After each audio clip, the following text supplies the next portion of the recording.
got a couple of old lenses off eBay, and this is a little test run for them. It's the Chinon f/28 manual aperture, etc. So this is going to be a first shot of the river. It's going to be a walk around Norwich, our local town or city, and we're going to be testing the lens out. So at times it's quite complicated to use. We're using ISO of auto, so letting the camera select its own ISO. Obviously the f-stop, etc. is all done manually on the front of the lens. So that requires setting as well as the focus whenever you stop. So it's going to be a walk around Norwich, trying to get different shots down different parts of it, just testing the lens really. So you can see there we convert to black and white, and here we're doing a low level shot of St Benedict's.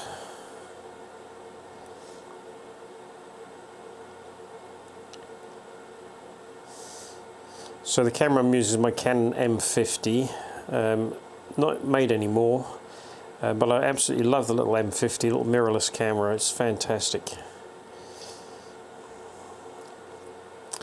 So the general images from it are from the lens itself, coupled with the mirrorless camera, are quite sharp still.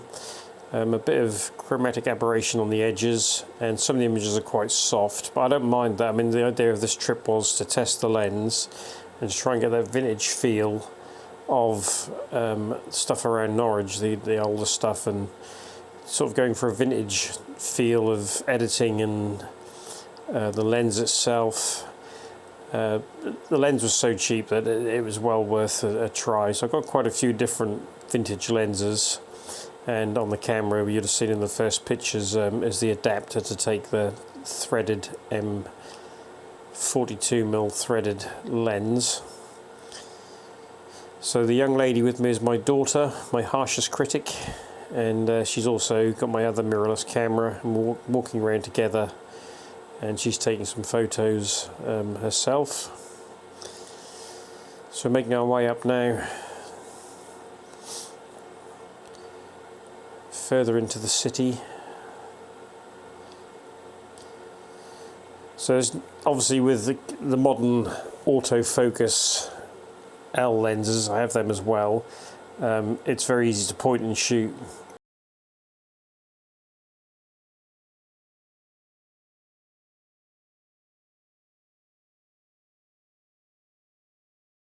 And let the camera do the work for you, but I tend to use full manual mode on all my photos. I don't tend to let the camera select its own settings. So most of these are done auto ISO, manual f-stop, manual focus. Obviously the age of the lens, there's no auto focusing ability on that particular lens. So some of the edits are quite nice. I've gone for cinematic effect on the photos. That's what I've tried to achieve, is cinematic. Thinking about old-fashioned movies and films, trying to get that same effect from these photos.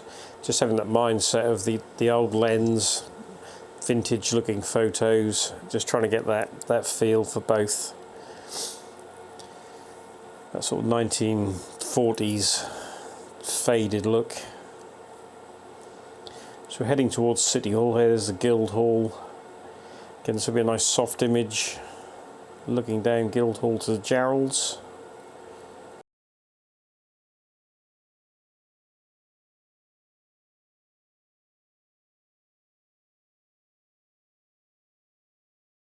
And again, moving round to St Peter Mancroft, the church up ahead.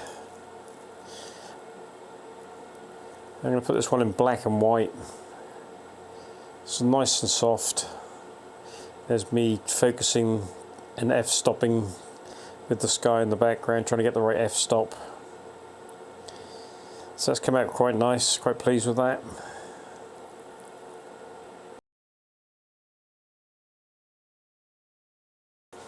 So it's a recommendation that if you can't afford to buy modern lenses, because some of them are so expensive, have a look on eBay for vintage lenses. A lot of photographers already have this stuff, but it takes a bit more work from yourself to set your f-stop and to focus. There isn't no point in autofocus, obviously, as I've already said. So it's a matter of, you know, spending that just a few more moments. And I think it's really great that it makes you think about lighting and focus. One of the biggest problems I had there was with the sun being towards me, was seeing the back of the screen. The screen is very dark, so what I had to do, I had to wind the aperture open so I could actually see light through the camera to the back of the screen, and then take the shot and wind the aperture back down again. That's just the way I've done it. I could have looked through the viewfinder. To be honest with you, I'm so used to looking at the back of screens. I don't bother with the viewfinder anymore, the eyepiece. It just seems, unless I'm in really, really bright sunlight and I just cannot see, I tend to use the back of the screen. I think digital photography has made me rather lazy. But this is one of the reasons I wanted a vintage lens, was to go back. Again, that's a nice soft shot. I wanted to go backwards a little bit, and even got my old film camera. I've been using that a bit as well. So it's just a matter of spending that bit of time, trying to get your, with the modern cameras, you've got a spirit level on the back of it. It's telling you a level as well. It's just, you know, there's so many features on them. Again, it's that sort of vintage greeny looking edit there. Obviously this is Norwich Market. I took shots pretty much up all the alleyways through the market. I thought they were quite nice with the greeny actual paintwork there and the edit afterwards. This image I'm not so keen on, didn't really work.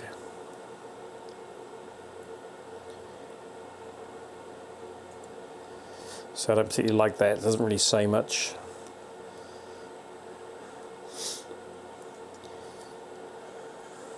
So we're heading around a bit further now. We're heading towards the cathedral, that's our goal. So our little mission here was early Sunday morning, was just to go and take some photographs. My daughter had the same lens, exactly the same lens. I brought her one. She had the same lens on her on my mirrorless camera, my other camera, and we both set off to auto ISO, manual focus, manual aperture, and walk around Sunday morning early, just taking shots. So here I edited the sky, because the sky was just, as you can see, it's shooting into that bright light with the darker street is very difficult. So we edited the sky afterwards and put a bit of photoshopping technique on that sky. So that's what I got from it at the end, which came out quite nice. Again, it's that 40s, 50s theme, trying to maintain that all the way through, that vintage mindset.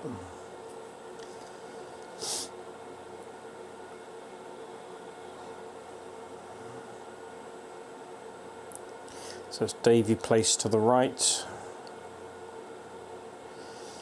Again, that's not a bad image for the age of the lens. I mean, that lens has got to be 40 years old, if not older.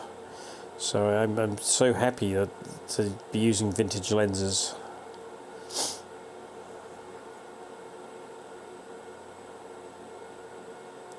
Again, I don't particularly like that image, but it's for the effect. That old New York looking effects.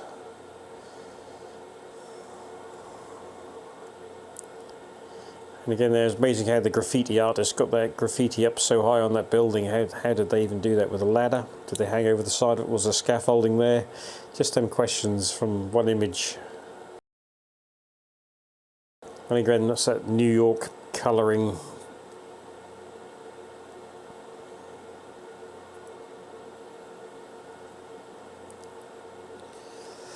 So I tried to condense the video down a fair bit. It originally was over an hour, 40 minutes long, so it's come down to about 17 minutes. So I've tried to reduce the amount of time to make it not so boring for people. So again, you can see the softness of the lens. It's not a modern lens. That would be really sharp with my Canon L lenses, but that's nice and soft, which I like that effect. Again, there you can see it's nice to focus in points, and other points are just slightly out of focus. But that's how that lens, you know, you get that effect from that lens. Again, this image here I don't particularly like either. It's not my best image. Got the red bin up ahead on the right, which during the edit I think I got rid of.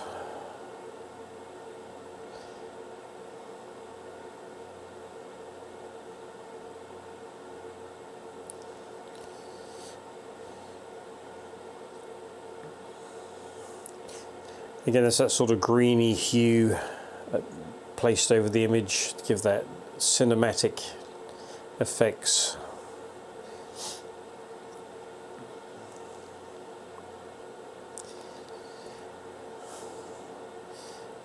Thought it'd be an interesting image after Saturday night, the rubbish that's been left outside, all part of the city.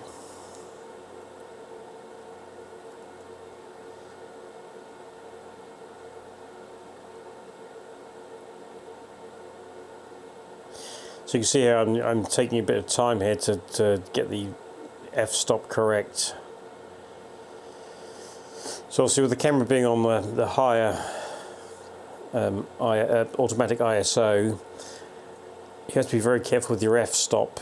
This is where your lighting is very important, because the camera will just throw the ISO up to 6400 or more, which is, you know, it starts to become grainy. Luckily with the modern versions of Photoshop, it can get rid of that noise pretty well, so that's not too much of a problem. With the mirrorless cameras as well, noise isn't nowhere near like it was on the old mirror cameras, so it's a big difference.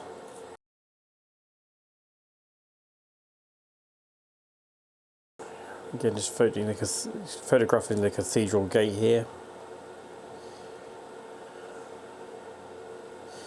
Again, it's that time taken adjusting the f-stop. Shooting with that sun coming in from the top, the light sensor on the camera is probably capturing some of that bright light. It's got a nice backlit sky there, and it's not too overblown, and nice silhouetted on the gate itself.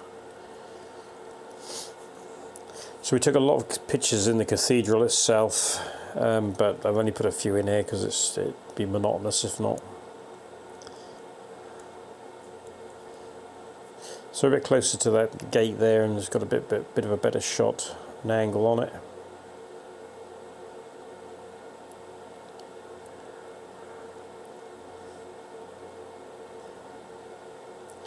And that's what we got from it, which is quite nice. Getting a nice backlit, and it's not overly blown out or. And same thing, I've got that lovely sky shown on the GoPro here, with that cathedral spire. That came out pretty nice. Again, cinematic overlay.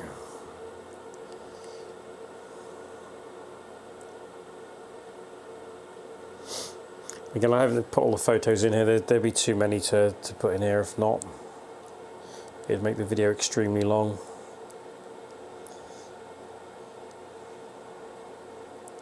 So it's that house straight in front there.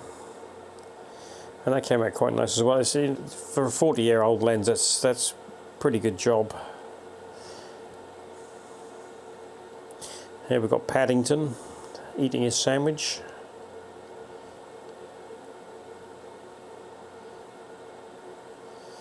Again, you can see around the edges it's a little bit soft, but the actual general image is fine. It's come out okay. So I definitely recommend, have a look for M42 lenses.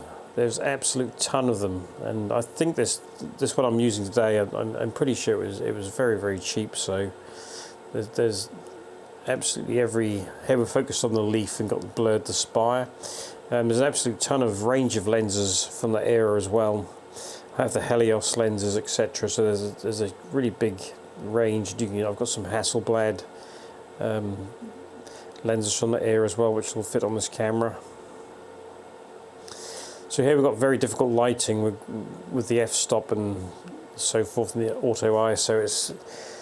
So I added the heat, the haze into there from the sun rays. I've done the same thing here as well. I added some cinematic effects on this little alcove, which came out quite nice. I'm quite pleased with that. So it's quite a nice image on the back of the camera there anyway. And with the edit, that's what we came up with. So I'm quite pleased with that. Again, we put some rays in there, a little bit of creativity with Photoshop, with brushing and stuff. And the same thing here through the stained glass window. Got these lovely colours coming in. And Hardly any editing on that. It's as it came out of the camera. It's come out pretty nice. Could have removed the fire extinguisher, I guess. That was a bit annoying. I didn't just see that until then. So now we're going to head down towards the top of Tombland. Again, here with the building I'm going to photograph. As soon as I photographed, I thought about the Matrix, with Neo sort of escaping down somewhere like that, and that heavy rain in the Matrix and so forth. So I went to the Matrix overlay with that, and I thought that came out quite nice.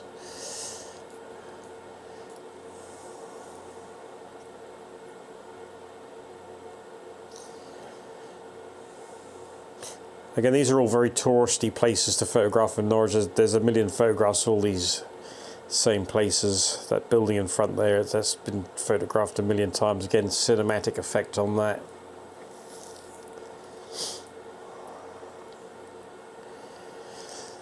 That's the Bell Hotel. Again, I'm going to put that in cinematic quality editing.